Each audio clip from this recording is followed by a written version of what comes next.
It's called the 8C, and I think it's quite simply the best-looking car ever made.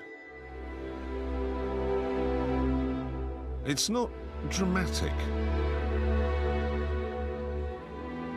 It's not groundbreaking. From some angles, it's not even desperately pretty.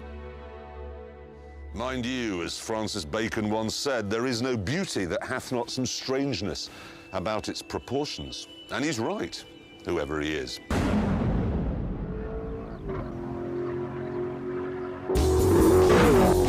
Some cars have tuned exhausts, so the noise they make is as fake as a hooker's smile. But this sounds real, this sounds fantastic. You listen to it on the overrun.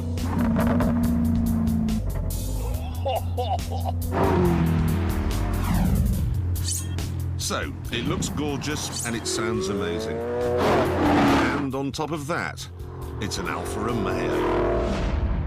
And if I can liken the whole global car industry to the human body, Toyota is the brain, Aston Martin is the face, Cadillac is the stomach. An Alfa Romeo, as we discovered last week, that's the heart and soul.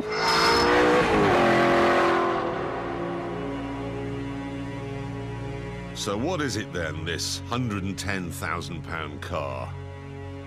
Well, at the front, there's a 450 horsepower, 4.7 litre version of Maserati's V8. The gearbox, in true Alfa tradition, is at the back. The Ferrari seats are carbon fibre.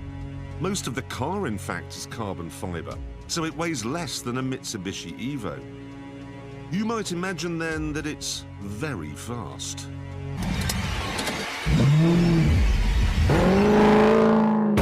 They say it'll get from 0 to 60 in 4.2 seconds, and that its top speed is 182. I think they could have made it faster than that. But then it would have been faster than a Ferrari, and in Italy that's a bit of a social no-no. That'd be like vomiting on the Pope. Sorry. So, what about the handling?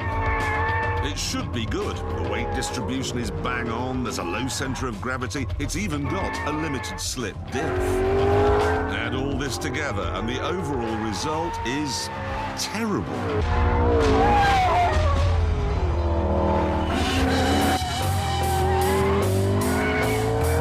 The steering feels wooden, and the suspension feels like it's made from old tea bags. Here comes some sacrilege. It feels like a Mustang. And then there's the flappy paddle gearbox. I don't really like any of them, but this one really is a bit ESN. And you know the worst thing? You're driving along and then your foot gets jammed underneath the brake pedal.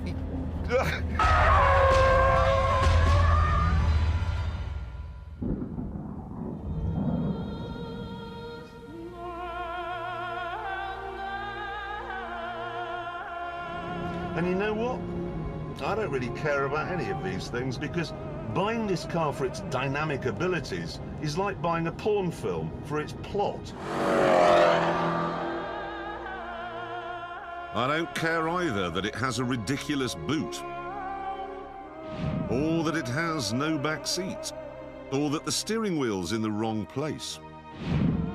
I wouldn't care if the seats had spikes in them and the sat-nav had Tourette's.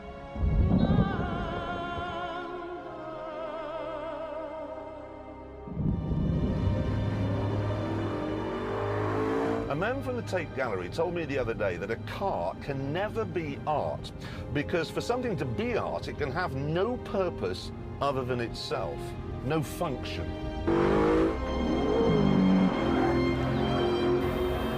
Well, look at this. It doesn't drive very well.